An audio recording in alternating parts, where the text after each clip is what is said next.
Welcome to the first episode of Deeper.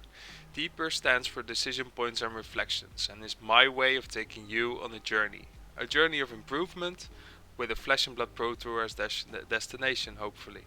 I will be talking about interesting decision points and reflect on decisions I've made in the games featured in the episodes. I'm not bound to one deck, so if you want to see your favorite hero in an upcoming episode, let me know in the comments below. Hi, my name is TCGeo and I've been playing Flesh and Blood since March 2022.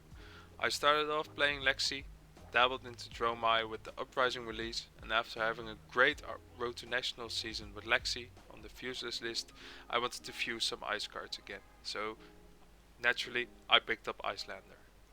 I love playing with my back against the wall and being able to exert control over the tempo of the game. Icelander fits this playstyle perfectly.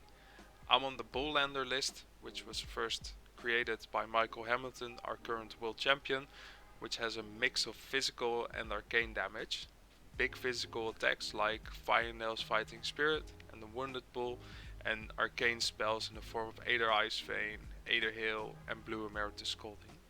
You can find the deck list in the description. Let's jump into the game. So our first game is up against Azalea, which is really an annoying matchup because she can disrupt the arsenal quite a lot with inertia, with seek and destroy. Dominate arrows also hurt. I did think about playing Icebind, realizing ultimately it doesn't affect Azalea as much because she can just use her hero ability to put the frozen card on the bottom of her deck. The first turn, or turn 0, it's fine going second because there's not a lot of good turn 0s for Icelander. It is annoying when you draw 3 2-blocks and a frost hex, making it really hard to block out everything, especially when she's presenting 11 with the double premeditate remorseless. I do think that's not the play from Azalea, stacking the premeditates. It just makes it bigger. 2 or 3 ponders don't matter. It puts me in a bind a little bit because I'm thinking about fully blocking it out. You could see it with the first block I presented, and then I started to reflect on the idea. There's no real reason to block it out because the on hit isn't relevant. We won't be doing any big chain link type shenanigans, and the ponder or 3 ponders or 2 ponders, it doesn't matter either because she still has a card in hand. Then it's just a question about, do I want to keep the Coronet Peak or take 2 damage? And I do think value over the game, the Coronet Peak is a lot better.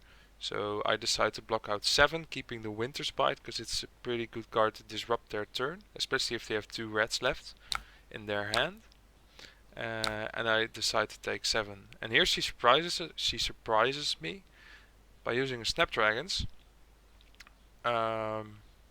which is ballsy, turn 0.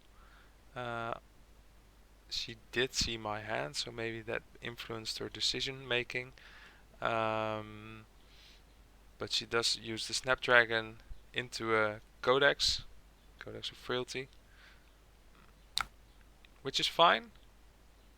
It's just more damage. I don't have an attack action, so I don't have to discard. And Remorseless's effect, like I said earlier, doesn't really do anything against Icelander. The most amount of cards we play from hand is 2 Scar for Scar into a big attack, or Scar for Scar into some form of disruption. So stacking Remorseless effects doesn't really matter. So I just take the 5. In my opinion, it's just 5 vanilla damage, and the Winter's Bite is worth more if I can keep her from firing off an arrow. And I do get rewarded in the end by drawing into a pretty good hand. This is why you like to go second. The Wounded Bull is pretty annoying. Most people don't want to block it out. I do believe she doesn't block either, prioritizing keeping her hand, which is fine, I guess. But my whole game plan is getting to life parity, and now the difference is 7 instead of 15, which is really nice. Now we have another decision point, which is actually an interesting one for Icelander, which card to Arsenal. I do think there's a reason to Arsenal the Aether Ice Vein, because it forces your opponent to pay 2 instead of 1, but the way Winter's Bite works, generating the Frostbite first, and then asking the question of how you want to pay for the Winter's Bite, in my opinion, creates 2 instances of having to pay. And the Ada Ice Vein, you can just discard 1 red. So if you have 2 red cards, you can just discard 1 and keep 1 in hand with the Ada Ice Vein. But with the Winter's Bite, you have to pitch 1 for the Winter's Bite effect and still have to pitch 1 for the Frostbite. So in the end, I do choose to Arsenal the Winter's Bite, which I still think is the correct call. Another Remorseless, of course. And now we see the annoying pumps. The Lace with Inertia, the Lace with Bloodrot, onto the Remorseless, which she swaps in for a Winter's Bite. I mean an Infecting Shot. And this is one of the more interesting points, because I can technically use the Winter's Bite at this infraction. But I realized that I can get more information before having to decide if I want to play the Winter's Bite or not, because Crow's Nest also gives me priority. And then I can see the card in the arsenal, which is an Affecting Shot, which is really annoying. It will be coming in for 11 with 2 Bloodrot box tokens, which will hurt. It's also dominated. So I tried to disrupt it with the Winter's Bite. If it's 2 reds, she cannot fire it off, disabling her entire turn. Probably not winning the game on the spot, but a big tempo loss. She does have the yellow, which sucks. But I managed to survive, at least for a little while. I don't want to see the no blocks in hand. And since I played the Winter's Bite and she has no pitch, I can freely use a Waning Moon with the Blizzard. Blizzard giving me not being a block card also doesn't help. And with the inertia that will come in, I won't get to arsenal it or keep it in hand. So I'm just planning around how can I use my hand most efficiently. I take the 11, deciding not to block. I decide not to block because I think the Ice Vein is sort of a tempo swing, and only blocking for 3 doesn't really do a lot here. It just hampers my turn a lot, not being able to fuse the Ice Vein. Looking back on it, I could also play out the Channel Lake Frigid and Waning Moon in my turn, which is an interesting decision. Might have been better actually. Anyways, I decide not to block. So I get 2 Bloodrot box tokens. I get an inertia token, keeping me off the arsenal. I fuse the Ice Vein, and here she makes a very big mistake. And honestly, I think this is the point where the game transforms, because up until this point I was losing pretty hard actually. You can see the life totals 28 to 14. And she decides to pay 2, preventing 2 damage from the Ice Vein, and then paying 2 for the Ice Vein, costing her 2 cards, a blue and the Endless Arrow, rendering her next turn pretty much useless. I do decide to pay for the Bloodrot. There's also discussion to be had about Waning Mooning at this point, because I won't be living for a very long time. I will be having a good time, but I decide that the 2 life is worth more, giving me more space to find a tempo swing instead of just doing 2 damage.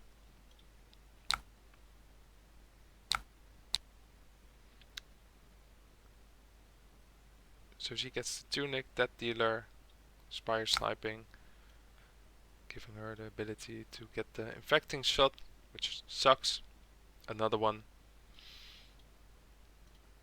presenting 6. This is an interesting hand. I do have 2 bombs, CNC and the Ice Vein are both really good cards, pretty good tempo swingers. I will have to use one to block and play the other one out. I can still arsenal the Insidious Chill or even the Meritus Scolding if I wanted to. After the fact, in the end I decide to go for the CNC, so I can go with the Glide Gauntlet CNC presenting 8 and destroy Arsenal on hit, instead of the Ice Vein, because the Ice Vein does 5 damage and it only costs 1 card, and the CNC best case scenario will take 3 cards, especially when paired with the Glide Gauntlet. So I block 3 with the Ice Vein, and I do also use the equipments to block. It will block 8 instead of 6. It also relieves some pressure. And seeing the life totals, I probably don't have a lot more room to use a Coordinate Peak. I probably will miss out on the tunic. It was on 2.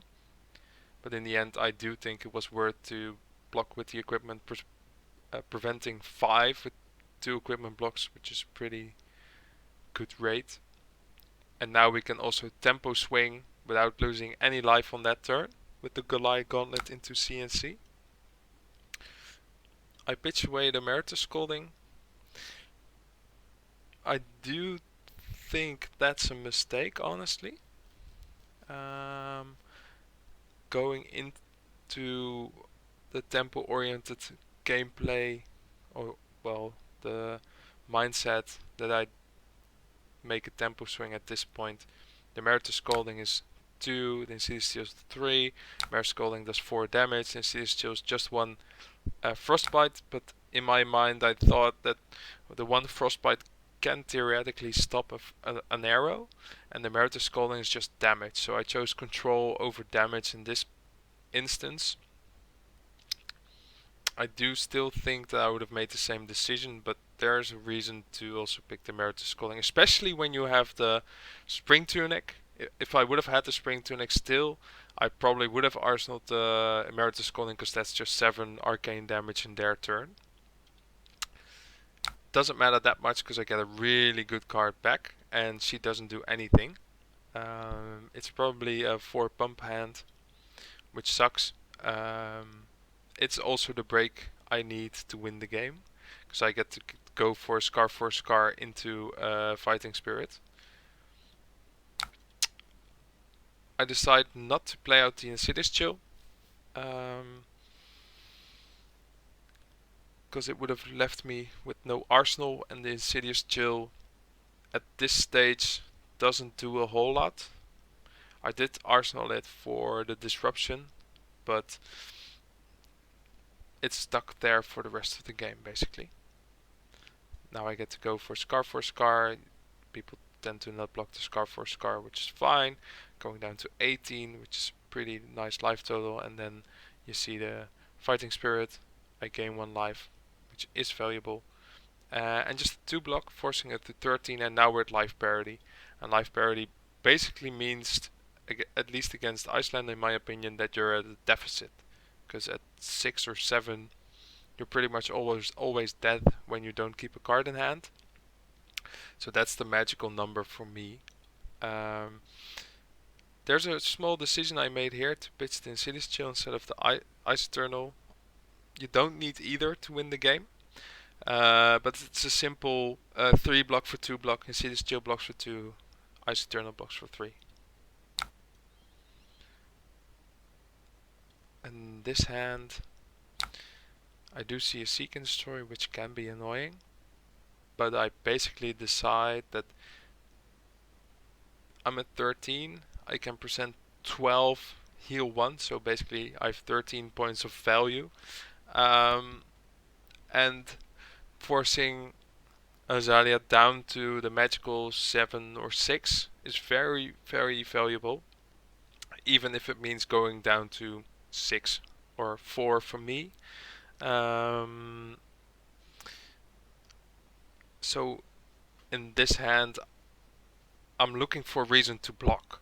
I'm not looking for a reason not to block. So I'm making the aggressive play. I already decided I will make the aggressive play.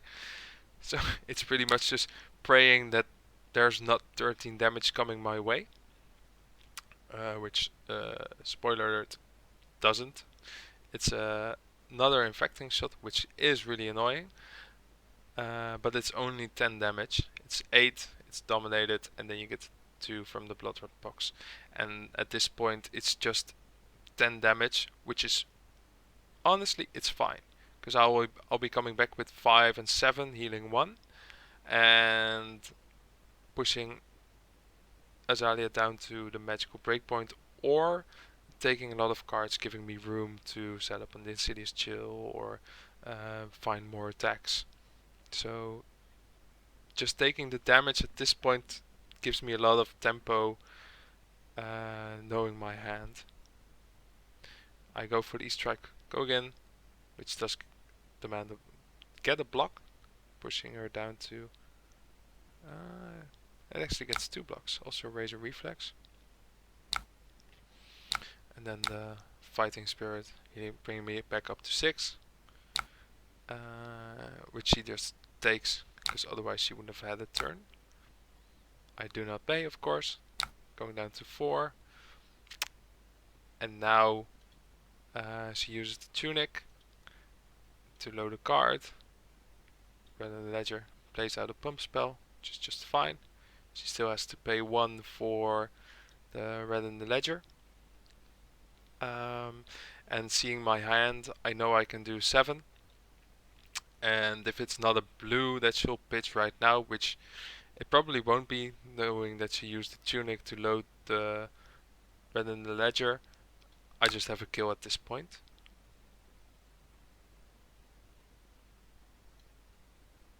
So it is a yellow. And I decide to kill the Azalea on the spot. That was the first game of Deeper.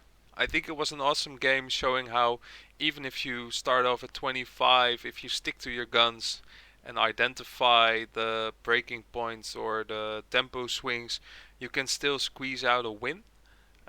Keeping the Aether Ice Vein into the Goliath Gauntlet Command and Conquer was a big tempo swing, which ultimately led to me being able to kill the Azalea on the Red in the Ledger. We're almost at the end of the video, but while I still have you, please leave behind your feedback about this video. What would you prefer? Would you like cards on the screen? Maybe take some more time to explain some steps. Make sure to leave any feedback you have in the comments. I would also love to hear if you would like to see any particular hero in the next episode. Thank you for watching, and I'll see you soon.